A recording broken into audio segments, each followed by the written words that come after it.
there. I'm Lacetia Walker, a mom, educator, wife, sister, girlfriend, cousin, advocate, a believer, and a joy seeker. And I'm also the host of the Joy-Filled Educator Podcast, where we're talking real talk, stories, lessons, belly laughs, and a whole lot of inspiration and joy. So if life's been a little messy, a little full, or just a lot, then guess what? You belong here. And I can't wait to share this space with you. Listen, you play a role in this too. Please like and subscribe, write a positive comment, then share this podcast with a friend. And let the countdown to joy begin.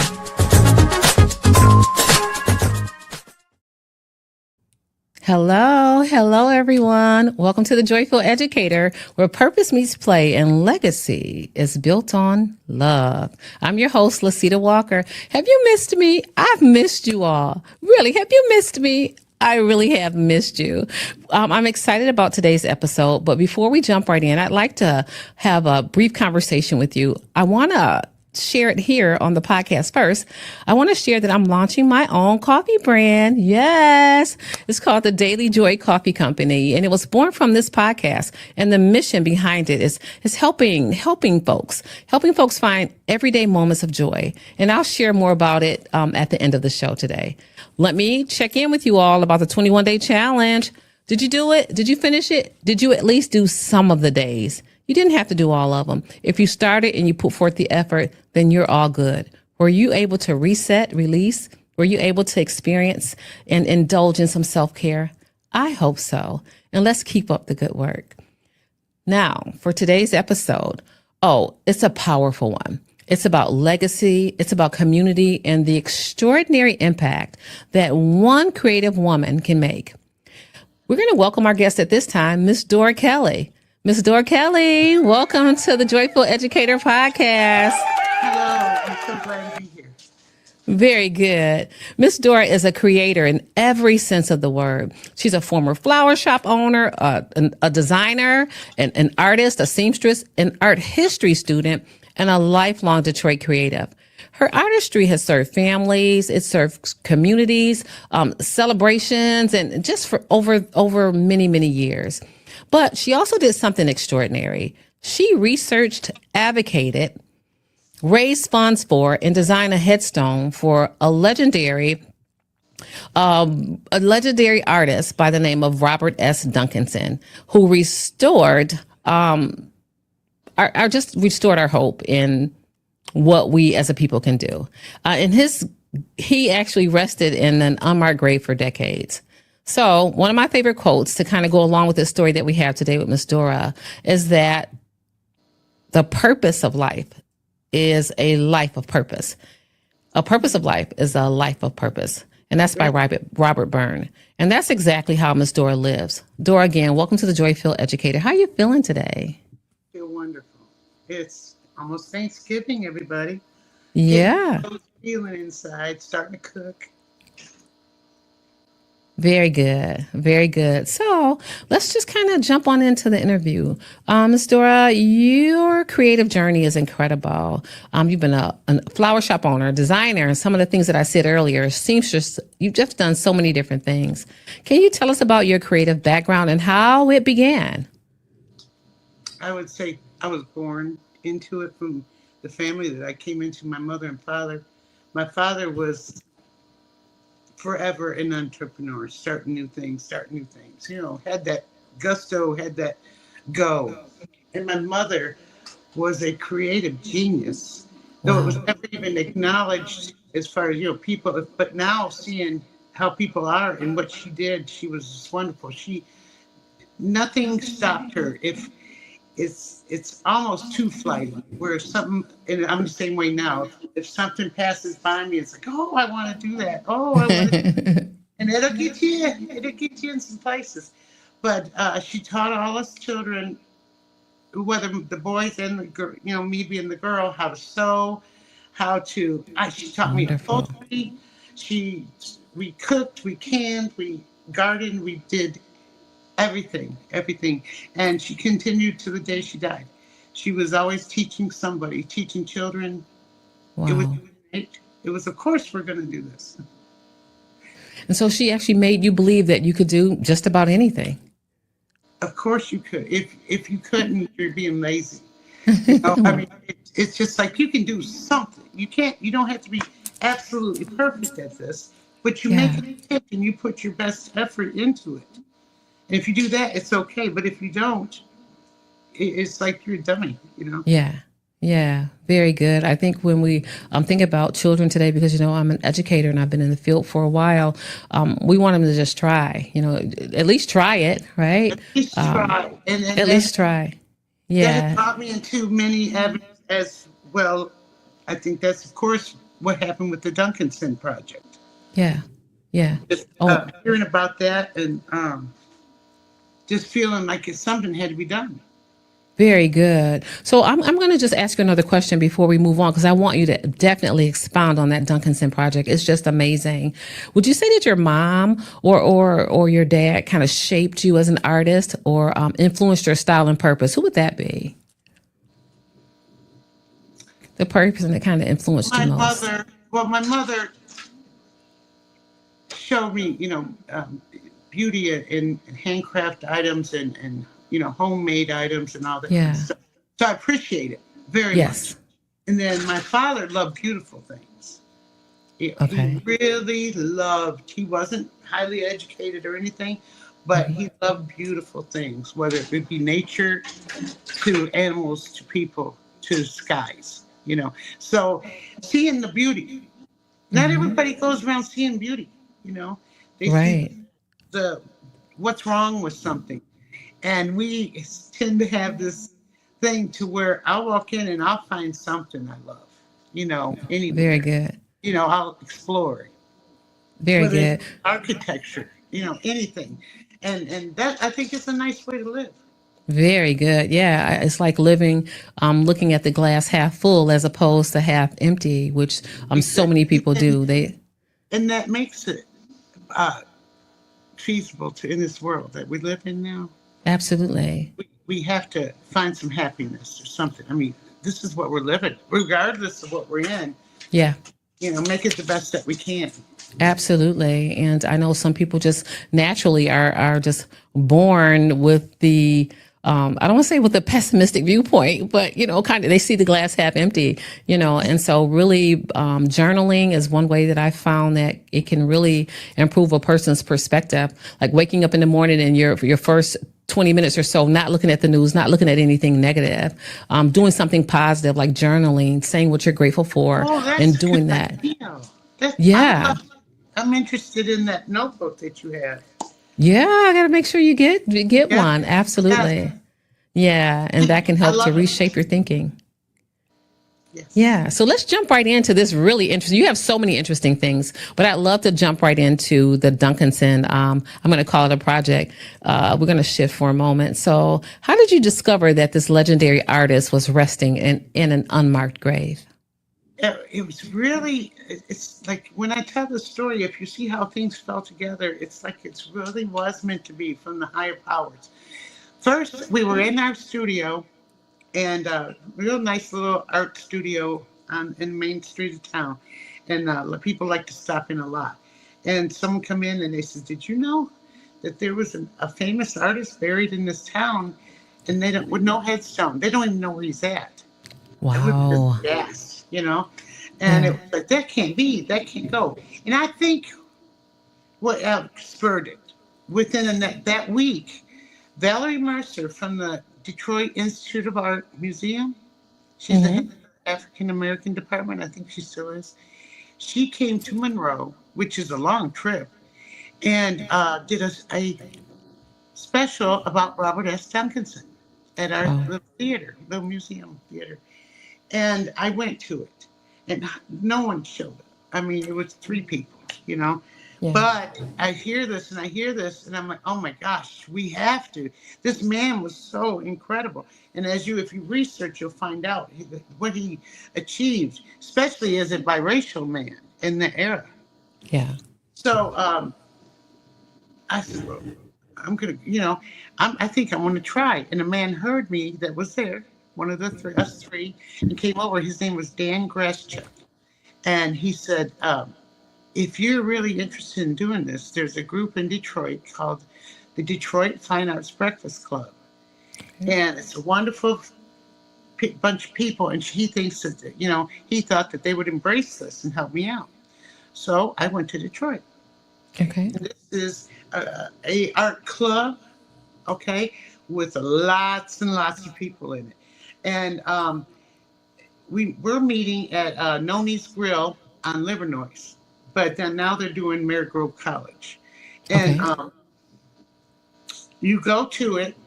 It's Harold Braggs and Henry Harper are the founders. And they started a long time ago with just a meeting at breakfast. And then one artist and then another artist, And I went in and told them about my project, which is amazing. Me coming from Detroit, looking white, which I am black. I got black. But you could probably pass. You could have passed back in the day. Yes, ma'am. Yeah. And okay. They trusted me, and they set up to do a fundraiser because at this point, that was la, but I went and I found him. Now there's a lot in between there. I found the grave, which took a lot of cajoling because everybody just no. And but I developed a relationship with these people because I kept talking and calling. I knew it was here somewhere, and they all started helping me. And they looked up and researched the records, which were, over 100 years old. And I found 15 of his family members and him. Wow, that is amazing. I was going to say a lot of people would have felt sad or disappointed or discouraged and would have stopped, but you kept going. You didn't stop. So what moved you? Yeah. You were just determined. You can quit, but otherwise keep going. Okay. And it was really hard. It was a long time. And then I said, well, let me design, let's see if we can get a headstone made. At that point, I'm thinking our city would pay for it.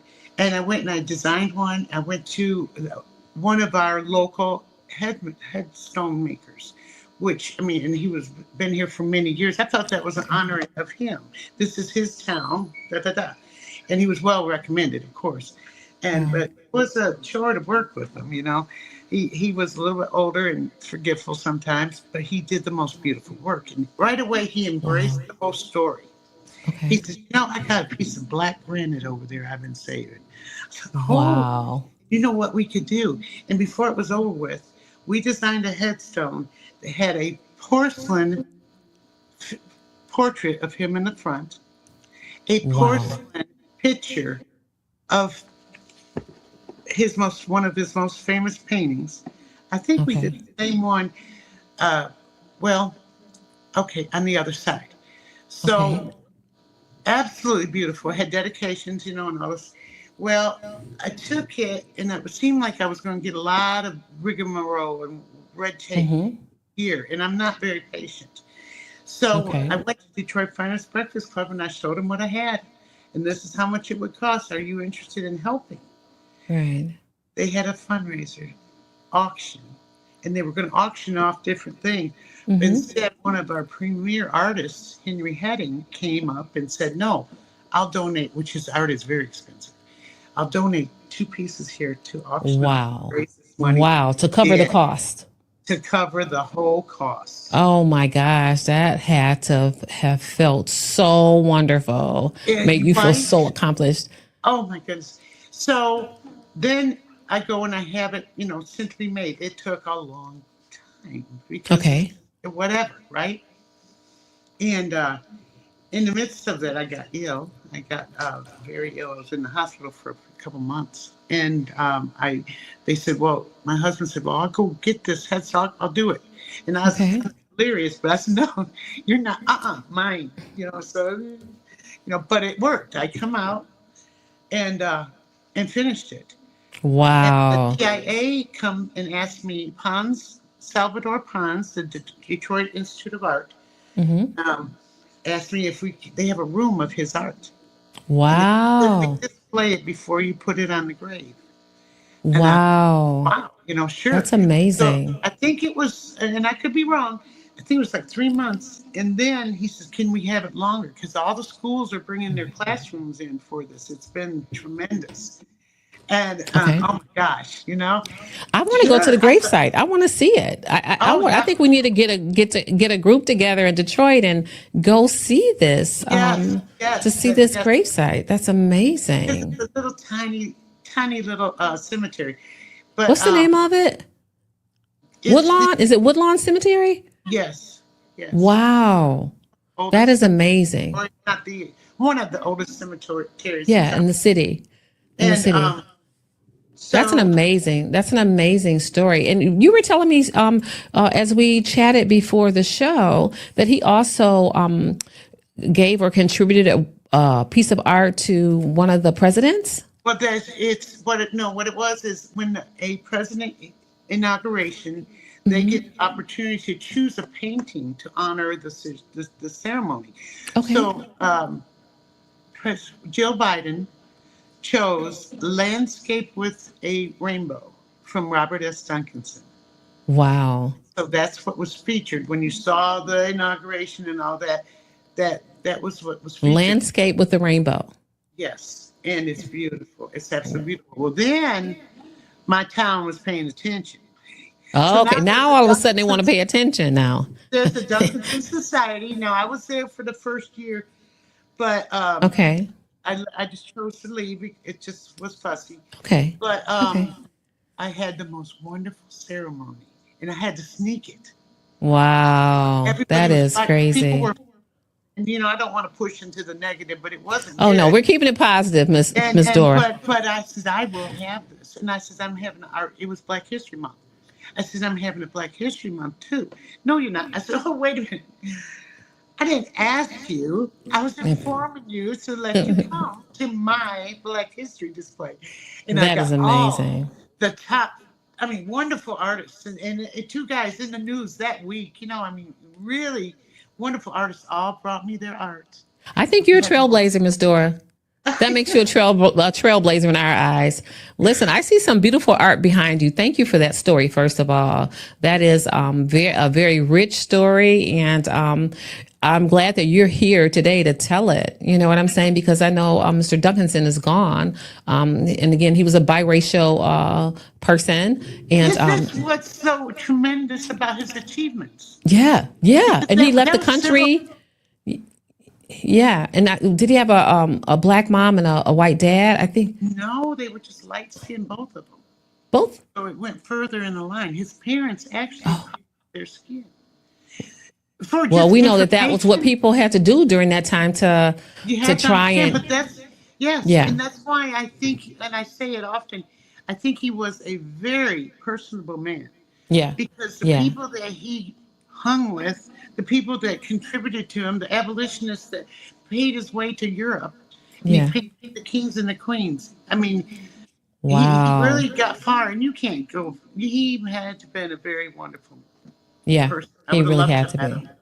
Very nice. Very nice. And so those of you in the audience, if you'd like to do some more research on Robert S. Duncanson, please do so. And we have Miss Dora to thank for sharing information about him with us. But I do want you to kind of tell us something about the artwork that's behind you. First of all, are you the artist of those magnificent paintings? Yes. The whole house is covered in paintings. Okay, let's see. This one here is a study of Robert S. Duncanson's fall fisherman. Wow. And it's almost identical, which that's very hard to do because you have a standard. I wanted it to look, I don't go selling it. It's a study. That's why you say it's to learn. And I'm very, very proud of that. And then that is one of his prints up there, Pompili. I don't know. Can you see? Yeah, we can't see that top one. Okay. So that top one is Pompili? Yes. It's called. Okay. I'm trying to see. Yeah. And the one at the bottom is called The Study. That's a painting that you painted based on a painting that he had. Yes. That's okay. I don't know if you're seeing it. Yeah, we are. We're seeing it. Okay, yeah. Now this here. Okay, tell us about that one. This is called Rough Seas Ahead. Okay. And it's two sailboats fighting the waves in the sea in a very windy situation. And Now one it's day, okay. emulated the time that I was painting. I have always heard that it's good to paint through your emotions. It's good to paint through your fear and your anger. I don't want to paint like that. I say, no way. I Yeah. had paint happy. That's the only way. But I was going to see my mother every day. I put her in the nurse home near me, and I knew she was dying, and I didn't know how I was going to take it because I was took it very hard when my father passed, Okay. and I just didn't know. I was fearful, and I was thinking, and I had to stop. I said, "Grab a paintbrush, just paint, not for what they were talking, just myself, you know." Yeah. And all of a sudden, because you can't paint this and not be thinking of it, Hmm. detailed thinking of it. My mind went right into work brain, and I could get my head away from that. And Yeah. but at the same time, I was feeling it. I said, "This is what I'm going to," but I'm not tearing myself. But this Yeah, is yeah. the Because really, rough you can sea. only hold one What's thought at a time. So if you're thinking about painting, you can't also at the same time be thinking about what it was going to be like once you lost your mom. exactly? And so Yeah. I highly recommend it if you're going through something. Even like I'm sitting here making jewelry right now and beading, All right. and having to focus on that Yeah. takes my mind off of other things so much. It's Very like a nice. drug. It's like a drug to occupy your mind with handiwork. Yeah. Yeah. Yeah. And when you're going through something, sometimes you can go help somebody else and it kind of takes you away from what your own struggles might be when you're supporting someone else and you're doing a good thing in the meantime. So, Miss Dora, listen, what do you hope people take away from your story? You have anything?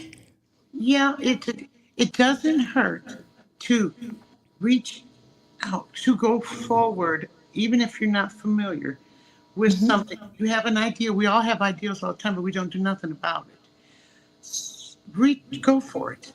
Even if it's something that's unattainable. I mean, my goodness, look what I did with nothing. Um, and through Who illness, taught you to paint, Miss everything. Dora? Who taught you to paint? I online artists. I picked out two artists that are very, very good, and they Okay. sell classes. And so I'd buy a class, and I'd learn from that. Buy a class, and what's so Wow. wonderful is I hadn't been doing landscapes for a long time now in oil painting because I thought everybody wanted historical figures and all that, which I was Hmm. successful with. But I felt lately, like, hey, I can do this. I'm going to go back to that. I'm going to be painting along the river this year at plein air, which means right in front of the subject, Okay. outside, and in oil. And I started doing it again. And oh my goodness, with the confidence that I have now and the skills Wow. that I learned then, these Yeah. paintings are just. I just did a show at Design 6, and I had like 6 lighthouses and 4 landscapes, and it just come out so nice. So I That would is definitely wonderful. That's have wonderful to confidence. keep. Yeah, yeah. And the fact that you learned online is really impressive, because as we become women of a certain age and men of a certain age as well, one would think that we're not too familiar with what's happening online or we're not the digital natives, right? And Well, young they people, changed. yeah, they're learning and doing everything online. So I love that you learned it online. Yes. Oh, and it's wonderful. And then you can, you purchase it so you can refer back to it, as Yeah. soon as it finds it in the attic. but it was invaluable. Online, well, on a recorded situation, Yeah. but you can go back and go back and go back, and you can go Rewind as forward, fast as you rewind want. forward. And Yeah. you're not intimidated by someone around you. Very And again, good. the one man I chose, I still won't tell nobody their names, but he was Okay. the only person that was allowed to paint for the White House for a long time. Wow. And Wow. This is historic. It's yeah, historic for I love seriously for real. history. I love I history. love it. Yeah. I am so appreciative that you joined us today. You've taught us some powerful lessons. Never to give up, always try. Like your mom really encouraged you and told you could do whatever you wanted to do and be whatever you wanted to be. Just try, right? And I think it all starts with that for everybody, really. And your Yeah, I thought she confidence, you have told such great confidence when someone is constantly telling you, you can do it. You can do it. I'm right behind you. You can do it. And that's important. yes. Yes, and I miss her so much. It's going to be Thanksgiving without my mom and dad this year. Oh, you just Remember, and lost that's what them. I don't know why, but I feel her strong right now, and that's why she comes out in my story. But she did guide us. She Yeah. did. Every day we realize when we speak that, oh my gosh, our mother, what Yeah. she taught Yeah. us, amazing. Yeah. Because my brothers can sew jeans in a work shirt. Wow. And Wow. I get a call a couple years ago, my brother saying, how did you put that collar on there? At 3 o'clock in the morning, making the shirt. I think that's profound too, and I think for all of us to, whether we're a mom, auntie, cousin, or if we're standing in the place for someone else, for a young person or older person, whomever, let's encourage one another, let's uplift one another, and support one another because we can, and it's the right thing to do. It's That's the right love. thing to do. That Yeah, is what love is. that is that That is, is what love is. To feel it and to show it is and love. to show it So absolutely. let's go for it. Yeah. So before we You know, close today, Miss Dora, I want to thank you so much. And thank you. I want to leave you with a quick joy-filled journal moment inspired by everything Miss Dora shared with us today. This week's prompt is called The Unseen Legacy because that's what Miss Dora is.